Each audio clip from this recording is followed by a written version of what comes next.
Hey there, everybody. It's your girl Barbie J here, and I'm back with the recap and review of All the Queen's Men, Season 4, Episode 5, Family Ties. And the synopsis for this episode reads, Amp's mother makes an unexpected return with disturbing news for Madam. Miss Tandy learns the price of her victory, and Detective Davis sets a plan in motion. And ooh, honey child, this episode was something else. And before we get started, if you're new here or if you're returning and have not subscribed to this channel as of yet, please take a moment right now, hit that subscribe button, then hit the notification bell and select all, and it'll let you know every time I upload any new content to this channel. Then I ask that you smash that like button and the thumbs up button. Write a comment and join the conversation, and then share, because sharing is caring. And share for the holidays, y'all. Subscribe for the holidays. Help Barbie J's channel grow, okay? Thank you.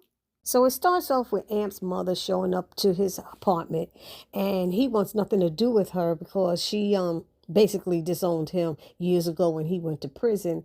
And Dime tries to get Amp to hear his mother out, and Amp asks her not to get involved. And I was thinking the same thing, because she's standing right there at the door while he going back and forth with his mother. I would have stepped aside and mind my daggone business. But then later on, Dime encourages Amp to tell her what's going on, and he did. He mentioned how his father was very controlling, and he told his mother to cut him off, and she did just that. And he said how he would call and write letters, and his mother never replied to them. And Dime asked her if he ever considered forgiving her, and she said, not for her, for yourself, because he's going through this recovery and all this stuff just to help himself heal. And I've heard that before. When you forgive people, you do it for yourself so you can let it go. But then she's saying, extend his mother a little grace. And I'm like, girl, stay out of it. You don't know how he's feeling and all of that. And I think it's too soon for her to be saying all of this to him. You can put it down in the comment section how y'all feel about it. But I think she needs to mind her business right now and give him some time to deal with what just transpired between him and his mother. So now we have Blue. She's having nightmares, and which have been triggered from that bomb at the nightclub. And she jumps up out of bed, and she's pointing her gun at this place and that place. And she's realizing something ain't right. So she finds that phone number for her friend Williams and asks about that doctor that she went to see. So Blue ended up seeing another doctor because the one that Williams had was not available at the moment. So she was talking to this lady, and the lady was asking her questions and writing notes. And Blue was like, what you doing? I don't, she's like, taking notes. She said, I don't do notes. And the lady's asking her, what does she do for a living? What triggered this to happen? And even though Blue shared a little bit, she was very cautious and didn't want to be telling too much, you know. So I don't know how much the lady is going to be able to help her if Blue is not willing to open up. So now we have Madam sitting at Maddie D's with Tommy, and she asks about Dr. Fong and her prescription. And he gives her an update, and she's like, you know what? I need a new doctor since Dr. Fong is no longer useful or necessary. And she told him you could do whatever you want with him. And Tommy seemed like he kind of happy. He's like, cool, it's been a while since I planned a murder. Thank you, madam. I said, oh, Lord, he's crazy. But then as Madam's sitting there, she sees her sister Tony come in, and she goes over to her and go in on her, asking, what the F are you doing here? And she tells Madam that she owns Maddie B's now, that their father left it to her in his will. And you can see that Madam has no love for her because she's the one who snitched on their father and got him prosecuted by the FBI. So Madam's like, let me get this clear. You couldn't find a way to come to your father's funeral, but you could come to collect an inheritance. And the sister Tony's just smiling. She said, you ain't changed, you greedy biatch. She was so mad at her. So she basically told her off and walked away from her and told her to leave her alone. But that's who had been calling her from a block number, which I might have mentioned in a previous episode recap.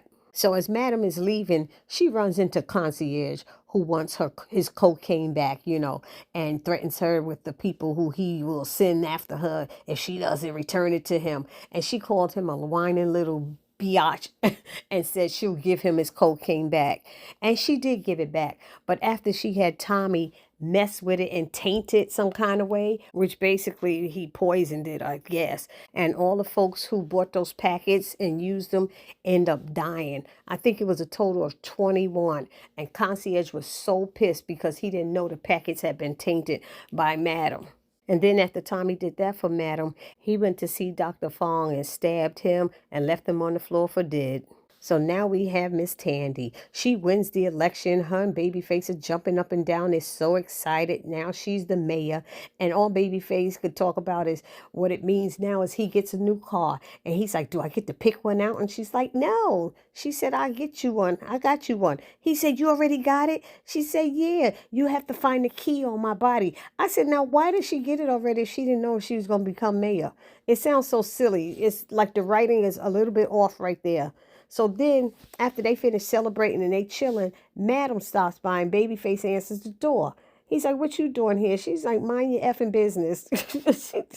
So she tells Tandy that she wants the plot of land next to Maddie B's declared eminent domain so she can have it.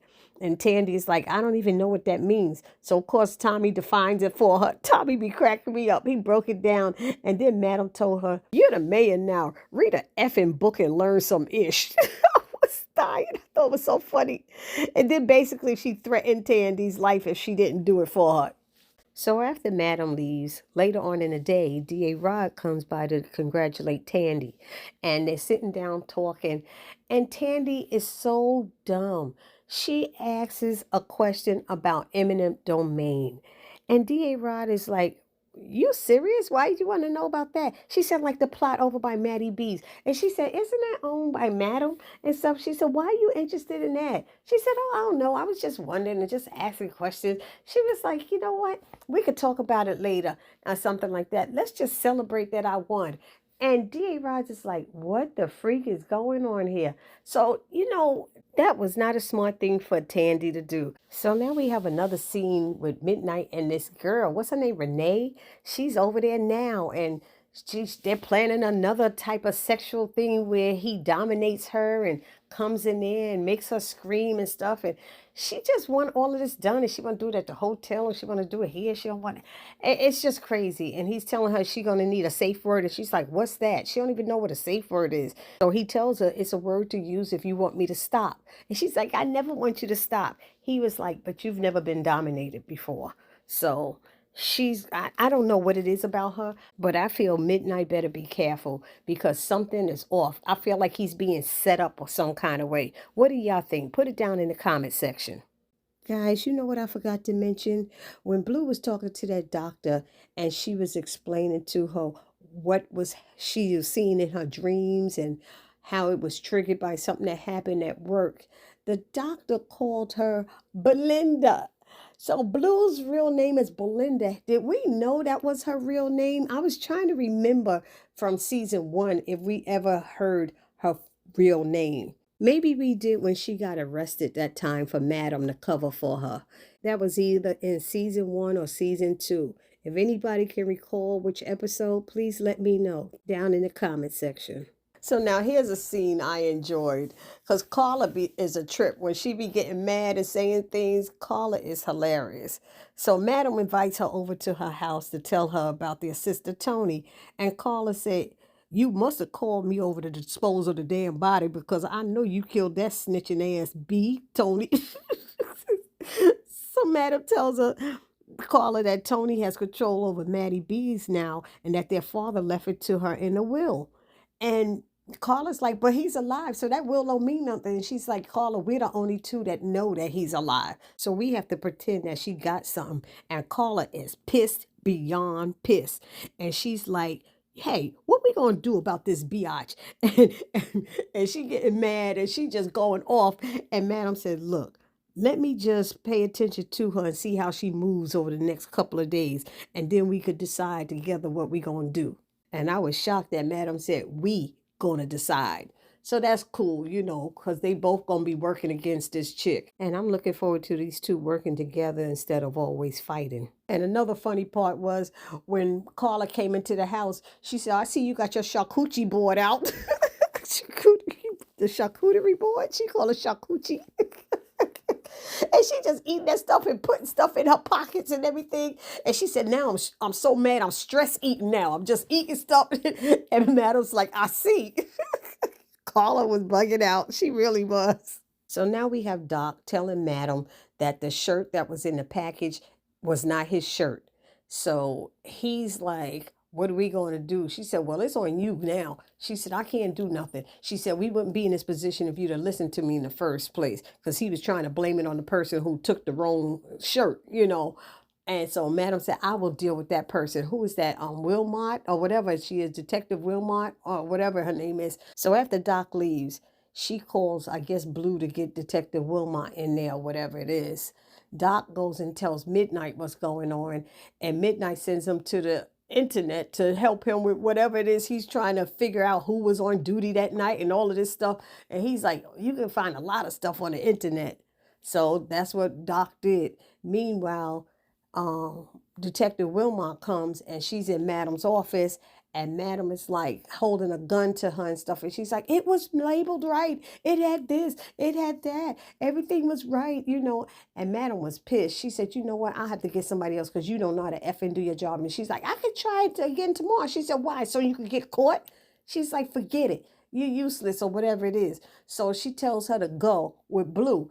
And she's like, you're going to kill me? You're going to kill me? She said, ain't nobody trying to kill you. You know, so as she walking down the hallway with Blue, she's asking Blue, could you talk to Madam for me? I could do other things. I could change labels. I could do this. I could do that. You know, I just want to get in her good graces. Please let me up. And she's like, yeah, okay, whatever. And let her go. So now we see Midnight, Babyface, and Big D at the gym, and they're talking about their bodies and their this and that, whatever gym talk they talking about. And then in comes Rayshawn and Quincy. And Quincy's so hung up on, oh, there go Babyface. And Rayshawn's like, I told you to stay away from him. I told you. He's like, so why you gotta keep saying it? You said that before. Look, it'd be rude not to go speak. I'm gonna go over there. He goes over there and tells Rayshawn to hold his bag. And he goes over there to talk to them. And he goes straight to Babyface asking him questions. Now remember, last week he stole Babyface underwear right out of his locker. So this dude is crazy. And Babyface is like, you're in my space or whatever else. And they're like, dude, get out of here. He's like, you need somebody to spot you? They're like, no, we good. So he goes back over to Rayshawn, and Rayshawn gives him the bag back and said, I told you to stop messing with him. He said, you keep talking about him. But what did he do? What happened between you? He said, I don't want to talk about it. Don't worry about it. He said, you just stay clear of him. So I'm telling y'all, this is my theory. This guy is so into Babyface, and I think that's because he's related to him in some way. And I keep saying son. Babyface looked like he could be at least 40. You know, he got to be at least 40. And the kid looked like he's about 21 or something like that. I mean, maybe Babyface had him when he was 16 or 17 years old. He had a child and never took care of. Who knows what it is? But I think that kid is Babyface's son. Don't ask me why, but that's my thought process. Put it down in the comment section what y'all thinking. Because even in one of the later scenes, while the dancers are on stage performing, Midnight notices that kid Quincy is staring at Babyface. And he's like, what's up with that? And Babyface has no idea. So now we have Detective Davis showing up at Club Eden, and she says she's there to watch Madam. You know, she paid her money to get in, so she just want to hang around and have a drink and all this stuff. And then she tells Madam how she, made a mistake and mislabeled something in the evidence locker. But good thing she did make that mistake, because somebody actually stole it. She said, isn't that something? And Madam's like, you don't say. And then she got in Madam's face and said, I am always one step ahead of you. Just notice, there is nothing you could do that's going to stop me from bringing you in. And she said, catch you later. And Madam said, you need to catch your breath mint. I said, she keep talking about this woman's breath. Anyway, now we got this scene with Rayshawn and Trouble. And he's asking Trouble, where's Champ? And she gets mad at him again. And she's cussing at him and being rude to him and just so mean to him, you know. And he's like, but he didn't quit. Champ said he would never quit. This is the most money he ever made and stuff. She's like, Igga, if you don't leave me alone, blah, blah, blah. And she got mad. He's like, Dag, why God, be so mean. And so he left out and everything.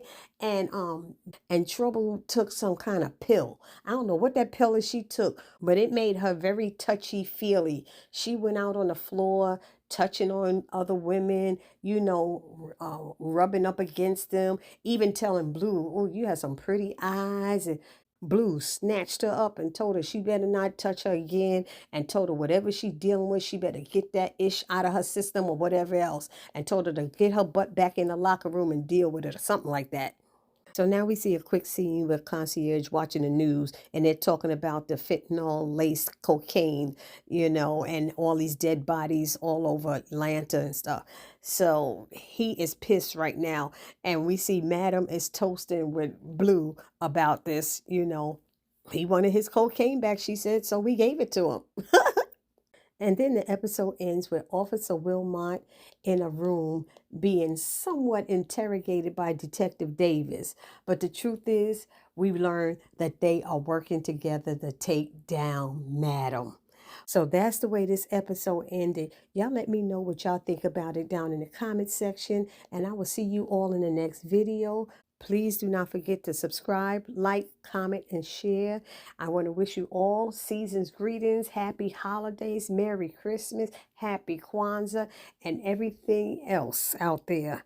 Have a blessed time with your family and friends, and I will see you all in the next video. It's your girl, Barbie J, saying, please do not forget to subscribe, like, comment, and share, because sharing is caring. So subscribe for the holiday and give it to me as a gift. I love you all. Peace.